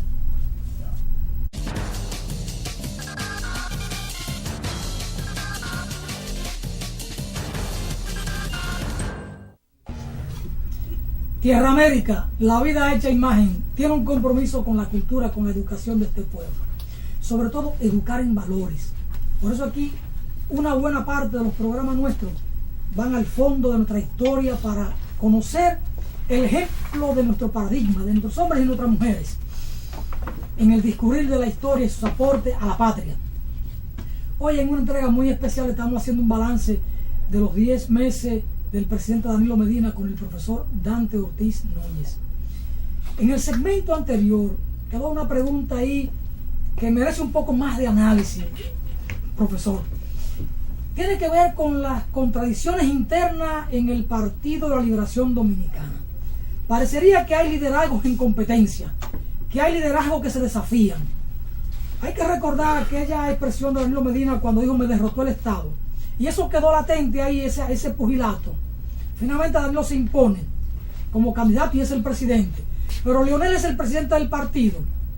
Recuerde usted que el comité político, durante Leonel fue presidente durante 12 años, no se reunía, y ahora le impusieron a Danilo una reunión todos los lunes. Parece que a Danilo faltó a 2 o 3 y la están haciendo cada 15 días. Es un elemento, es una señal importante. Cuando Danilo habló con el tema de la barrigol, que dijo eso es inaceptable, Francisco Javier García le enmendó la plana y no lo destituyeron, quedó ahí. Desde la Funglode han hecho cuestionamiento profundo a política que ha estado tomando Danilo Medina. Se abordó el tema de los salarios. Desde el gremio del sector agropecuario que controla Leonel Fernández, la AMPA y la ADIA, han estado reclamando aumento salarial y han hecho huelga, protesta, concentraciones en las regionales que no le hicieron a Leonel durante 12 años. Estos mismos gremios dirigidos por el PLD. Entonces, hay señales que indican que ahí hay ciertamente contradicciones. Profundicemos, Dante Ortiz, en este tema, porque es interesante porque puede reflejarnos hacia dónde va ahora la gobernabilidad en la sociedad dominicana con estas contradicciones internas en el PLD. Y además recuerde, hay un elemento que a uno le sorprende cuando Margarita Cedeño dijo ahora en Roma que el modelo económico en la República Dominicana fracasó. Es decir, hay muchas señales en este sentido. La lectura del académico, del científico social que Dante Ortiz. En el marco de esta evaluación, ¿no? Hay una cuestión que todos nosotros nos gustaría saber, pero el PLD se ha constituido desde su origen en una entidad que da escasas informaciones, dando lugar a múltiples especulaciones.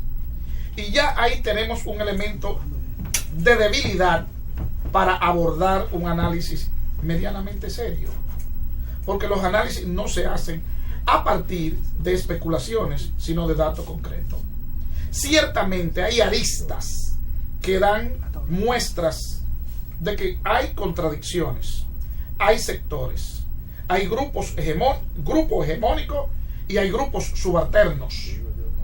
Hay una cúpula que se prolongó en el poder un tiempo, negando el carácter democrático interno de esa organización, a donde las bases antes dirigían, antes votaban, dirimían sus puntos de vista y elegían a sus autoridades. Todo eso ha sido sepultado. El PLD se ha constituido en una maquinaria electoral, a donde la mística de Bosch, donde este hombre ha sido reservado, como diría Pedro Conde, para solo tirarle dardos, como se tiran tiros al blanco, donde su nombre se exalta, pero no su carácter antiimperialista, su seriedad personal, su apego a la ética y su pedagogía. Todo eso ha sido obviado. Y si eso fue con Bosch, también con el estilo, con la mística de la organización. Y hoy hay enfrentamientos como lo que tú señalas, y otros que probablemente no sabrás tú, no sabrá otro y que desconozco yo, pero que ciertamente existen esas contradicciones al interior de la organización. En primer lugar, apuntan a que Danilo no fuera presidente. Danilo es un gran estratega. Yo escribí un artículo sobre esto. Soportó estoicamente, porque no podía enfrentarlo, a pesar de que le estaban enfrentando a él, porque luego tendría que reunificar el partido para mantener el poder. Así lo hizo. Salió ganador. Yo pienso que Danilo quiere hacer un gobierno democrático, y ese gobierno no puede ser solo económico y social. Tiene que manifestar esa democracia en el plano político. Y eso pasa por un rendimiento de cuenta al país por parte del expresidente Leonel Fernández. Y el grupo alrededor de Leonel Fernández no quiere, bajo ninguna circunstancia, que ese rendimiento de cuenta al país en los tribunales se lleve a cabo. Por eso, Danilo no toca la agenda política, y mucho menos el problema de la corrupción, el problema del déficit fiscal que todos estamos pagando. No solamente estamos pagando el cúmulo de la deuda externa que se arrastra desde el 61, que Bosch pagó en el 63, que Balaguer retoma hasta el día de hoy, sino este déficit criminal que no sabemos en qué se gastó. Y cuando tú haces la contabilidad pública de lo que recibían los funcionarios, menos los gastos de impuestos y otros descuentos, es decir, ni siquiera si hacemos un análisis a partir del ingreso bruto, pudieran ostentar el nivel de riqueza que todos dicen tener, sin que tuvieran negocios paralelos, cuando todos o la mayoría eran profesores universitarios y todos sabemos cómo vivían. Entonces Danilo ha optado claramente por evadir el problema y llamar a la sociedad a que se olviden de este problema, lo que es una demostración palmaria de las contradicciones internas. No es posible que un grupo de abogados se aparezca frente a un juzgado para impedir que se conozca una querella legítima desde cualquier punto de vista. No debería de ser una, deberían de ser 500. Tantas como denuncias documentadas hemos recibido a través de Nuria, del informe de Alicia, de Zapete, de Uchilora, de todos los periodistas dominicanos que han hecho. ¿Y por qué no se procesa eso? No se procesa porque ese tema, si se continúa, dividiría a la organización. Y ese sector, a mi modo de ver, y desde luego que estoy especulando, puesto que no tengo los datos para un análisis de otra naturaleza, bloquea cualquier medida en ese sentido que pudiera adoptar el presidente. Pero el tema de la corrupción puede arrastrar a Danilo Medina, independientemente de que en su propio gobierno no se produzcan los escándalos de tiempos pasados. Pero observe que cuando llegue el primer sometimiento a Leonel Fernández por ante la Procuraduría, porque arrastraba o implicaba a un senador, en este caso Félix Bautista, el Procurador General de la República desestima la querella, la manda al archivo, y cuando viene el cuestionamiento de Vincho Castillo, de Abel Rodríguez del Orbe, él, para defenderse, dice que es un hombre de Leonel Fernández. Y si Danilo Medina tuviera preocupaciones como estadista en este tema, él muy bien pudo haber dicho la renuncia del procurador o yo lo relevo. Bueno, vamos a dejar ese cuestionamiento. Que la respuesta quede para el próximo segmento. Vamos a una breve pausa. Exactamente. Vamos arriba, señor director.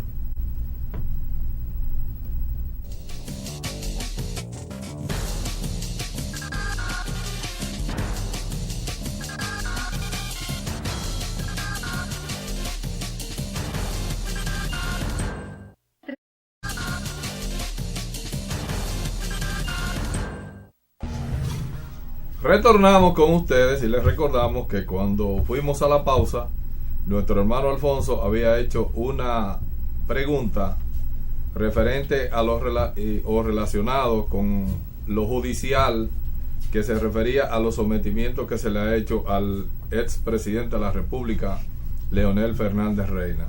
¿Cuál es su respuesta, doctor Dante? Mire, yo ahorita hice referencia al profesor Bosch en 1961 durante la campaña. Hay una efervescencia nacional en ese momento contra el trujillismo, y Bosch tiene un discurso persistente, no político sino social.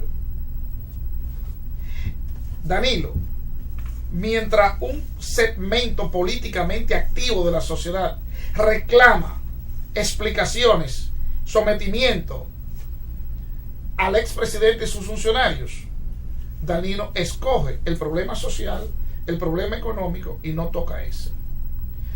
¿Alguno de ustedes cree que conoce más de lo que ocurrió durante los 12 años de Leonel Fernández que el propio Danilo?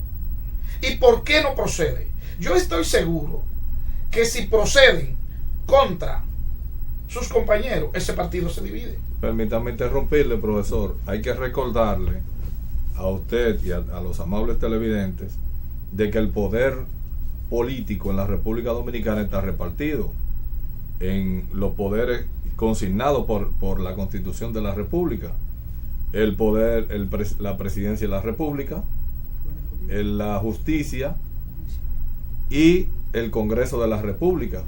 Y como cuarto poder está este medio que estamos utilizando, que es el de la prensa. Esos serían los poderes formales. Ahora, el verdadero poder de este país es el poder económico. ¿Cómo podría intervenir y el poder económico fue el presidente Fernández utilizó 12 años para incrementar la ganancia del sector privado de este país y para crear un nuevo núcleo económico, un nuevo núcleo burgués en este país? Entonces, eso es fundamental. Danilo no está haciendo lo mismo. Y entonces la naturaleza del gobierno de Danilo es distinta. Y él ha decidido políticamente no meterse con el aparato judicial y enjuiciar políticamente a sus compañeros. porque Danilo no puede hacerlo en la presente coyuntura. Esa es mi opinión, mi lectura al respecto. Si tuviera voluntad política de encarar la corrupción, desde luego Torres, que lo primero que debió haber hecho sería destituir a ese y a otros y poner el profesional idóneo para llevar a cabo las investigaciones. Permítame, a los profesor, fines de traducirlo a la justicia, porque y eso no se ve. usted ha dicho a eses y otros. Cuando usted dice a eses y otros, A ¿a cuál ese estamento de la funcionario, justicia o funcionarios? es que aquí hay material para en cada corte del país tener un funcionario de la administración anterior dando explicaciones, y sin embargo no hay voluntad política para eso. No la hay, no porque no se sepa, sino porque se ha decidido de esa manera.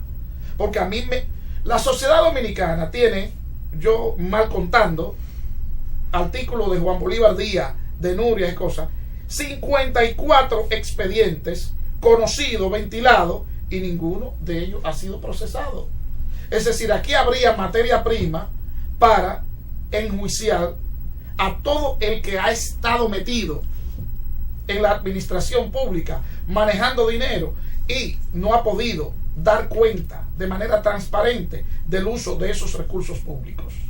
Profesor, un tema importante en estos 10 meses que sería bueno abordarlo, que no se nos vaya, porque el tiempo en televisión corre rápido.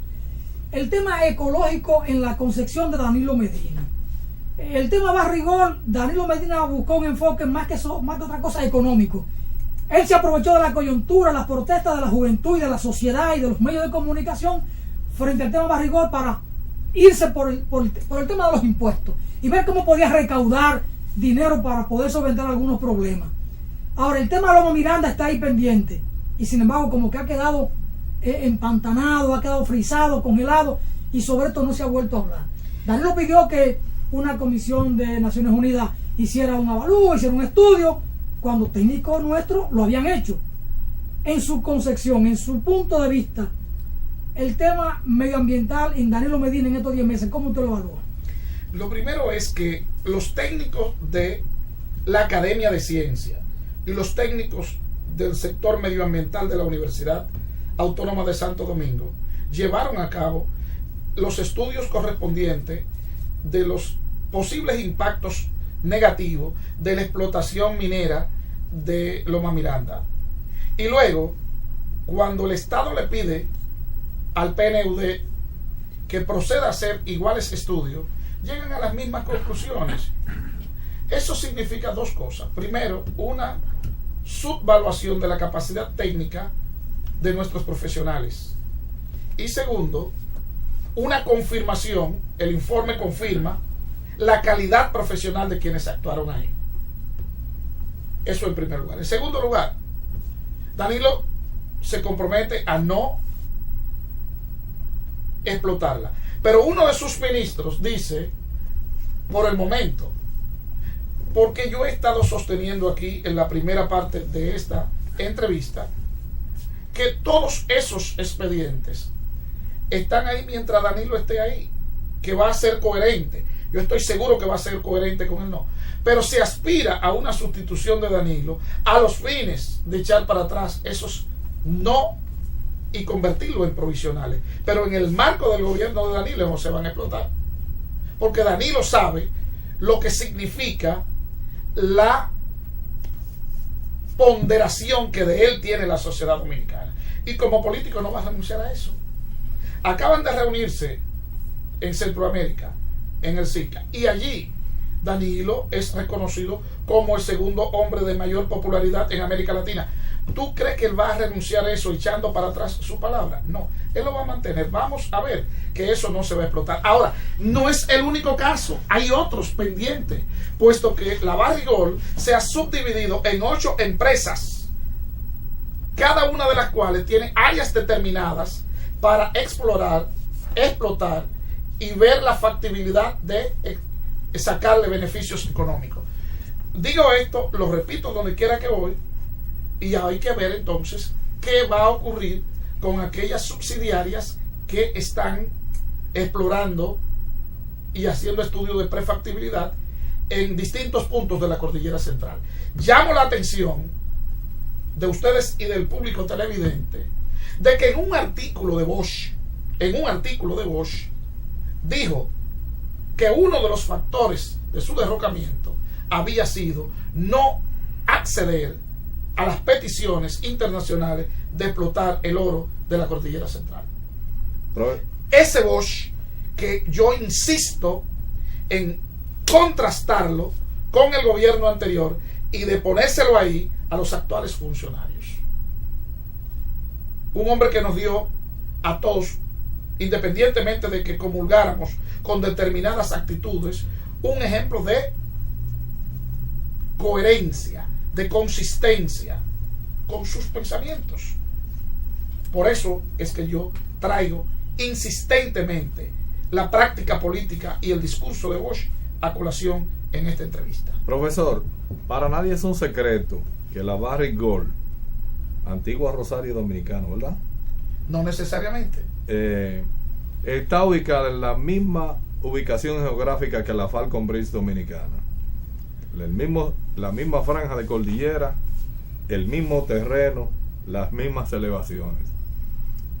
¿Cómo se podría justificar que cruzando una pequeña franja de terreno, de un lado hay oro, y hay mucho oro, y del otro lado, donde se encuentra Falcon Bridge, nunca ha sido reportada una onza de oro de ese proyecto? ¿Cómo se podría justificar eso? ¿Se lo llevaron el oro clandestinamente?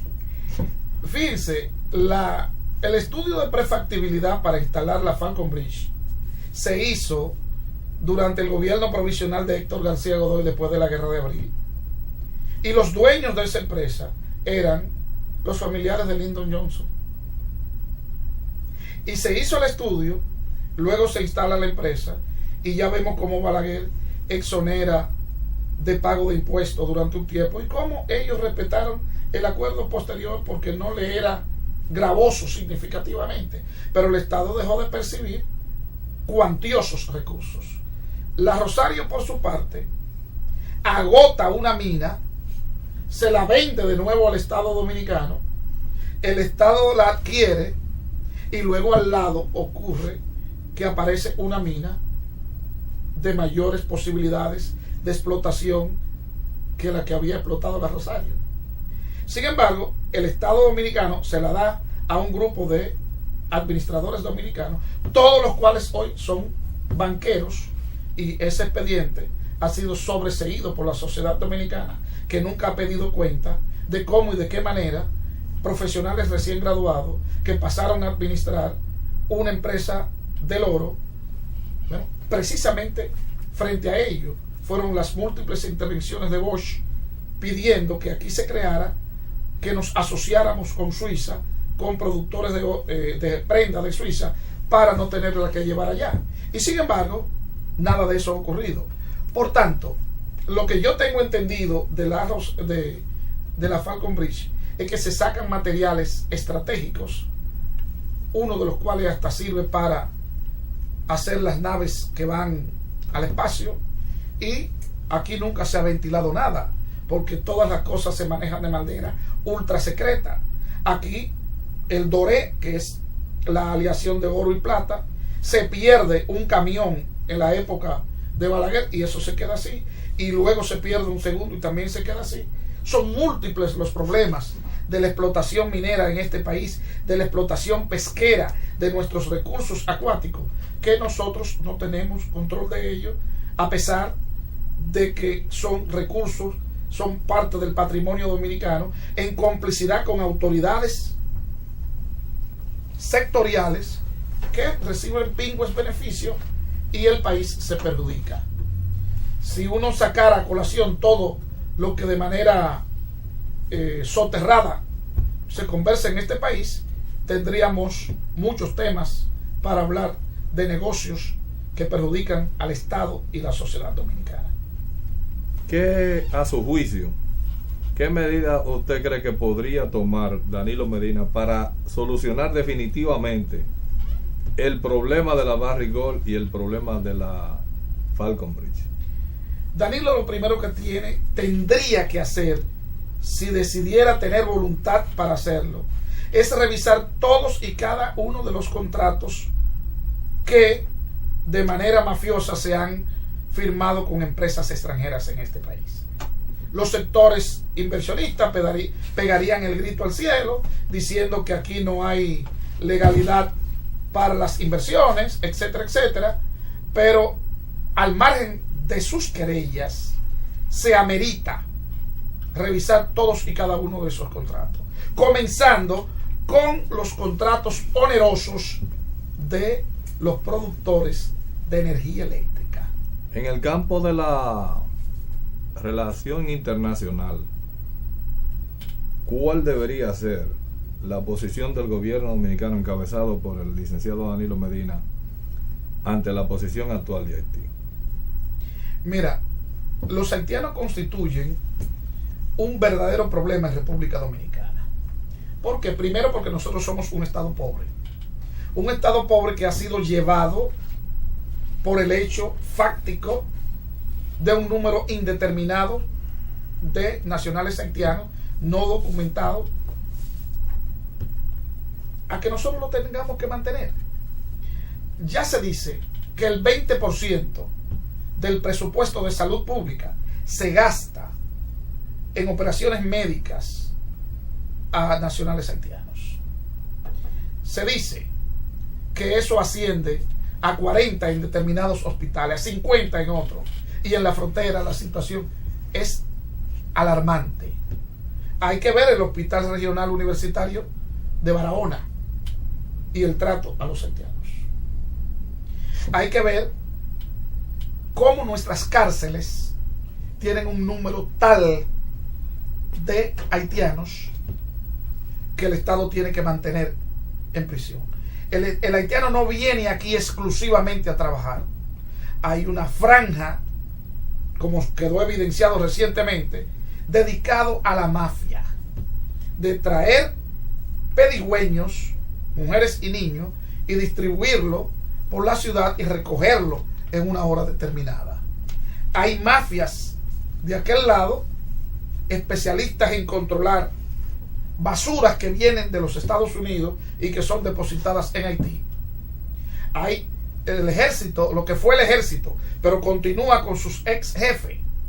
Tienen Haití, unos controlan la prostitución local en Haití, otros la prostitución internacional, otros controlan las pacas, otros controlan los grupos que entran a República Dominicana. Es decir, un país fragmentado, un país como un encuentro de distintas familias mafiosas, donde convergen en vivir a costa de la sociedad haitiana y extenderlo a la sociedad dominicana. En Haití, más de un 85% de los hogares se alimenta cocinando con carbón vegetal. Han agotado ese carbón en su país y hay que ver lo que está aconteciendo en la frontera. Sin embargo, el presidente se reúne con el presidente en el extranjero y 6 meses después ya hay un vivero para contribuir a resolver un problema de una naturaleza estratégica en Haití. Y el otro día salió una caricatura pretendiendo ridiculizar al presidente dominicano. Y horas después, el cierre de la frontera. Es decir, no hay una voluntad política en Haití para reconstruir un Estado, reconstruir una sociedad civil y proceder a vivir en el concierto de naciones con determinado nivel de organización jurídica y política que sea admitido a la luz del derecho público internacional. Dante, es claro que Haití tiene política definida frente a República Dominicana. Sí. Y en Haití se educa formalmente en la escuela una cultura antidominicana. Eso es así. Eso es así. Y aquí en República Dominicana no hay política exterior frente a Haití.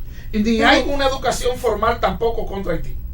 Pero finalmente, Dante, el tiempo se nos fue. Hay un tema obligado para pasar un balance de estos 10 meses de gobierno de Danilo Medina. El tema de la seguridad ciudadana. Un tema que nos está acogotando en la República Dominicana. Aquí uno tiene temor de salir de su casa, no solo de noche, A cualquier de hora. a cualquier hora del día. Aquí hay temor de salir. ¿Cómo valora Dante Ortiz el tema de la seguridad ciudadana en la política de Danilo Medina? Hemos visto que ha hecho unos cambios en la policía de NCD en estos días, pero pudieran ser cambios cosméticos, o hay la intención ya de iniciar un proceso de cambio real para dar al traste con esta problemática. Yo quisiera insistir en que yo no tengo nada que ver con el gobierno. Yo desde fuera que estoy analizando. Por tanto, yo no puedo saber lo que va a hacer Danilo. Ahora sí, a mí me luce que el conjunto de medidas en el plano de la seguridad pública han sido insuficientes.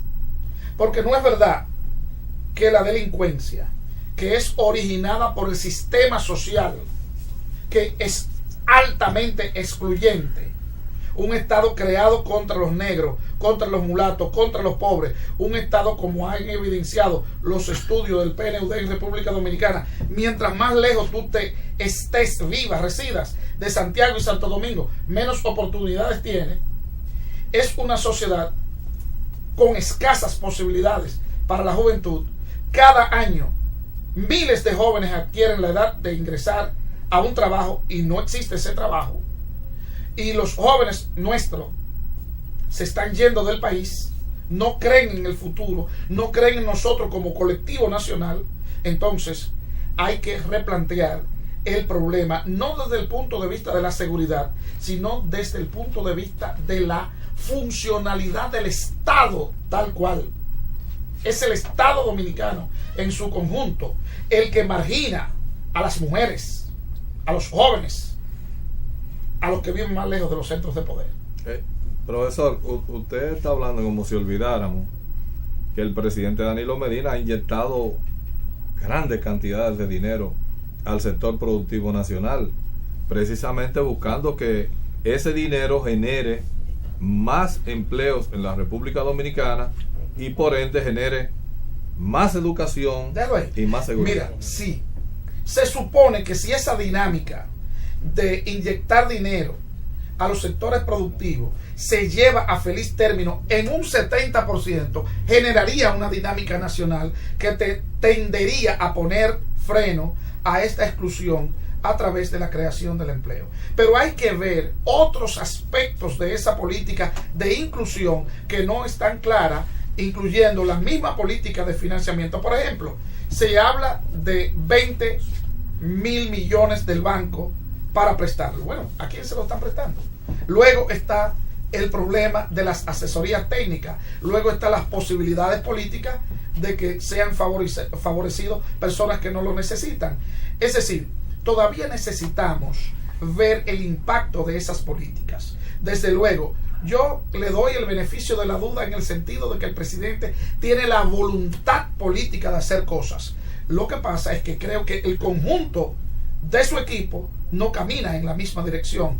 Creo que el conjunto de su equipo, todo lo contrario, sigue en una actitud pesada, burocrática, de incomunicación, sin conexión con el pueblo, y eso solamente puede, esa duda solamente puede ser para el presidente y 5 o 6 funcionarios que sí están trabajando. Desde luego, si se desatara una dinámica de trabajo, otra cosa sería en el marco del sistema, porque aquí no estamos hablando de revolución, aquí no estamos hablando de la transformación radical de la sociedad dominicana, porque el PLD no se creó para eso, es un partido del sistema.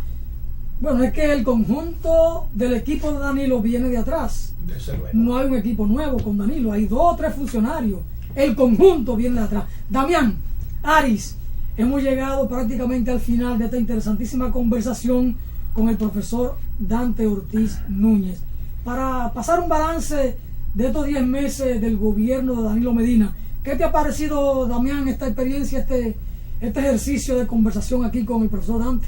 Este conversatorio que Tierra América ha querido servirle a ustedes ha sido un conversatorio bastante interesante y que deja mucho que pensar en todos los que han visto y han oído este programa.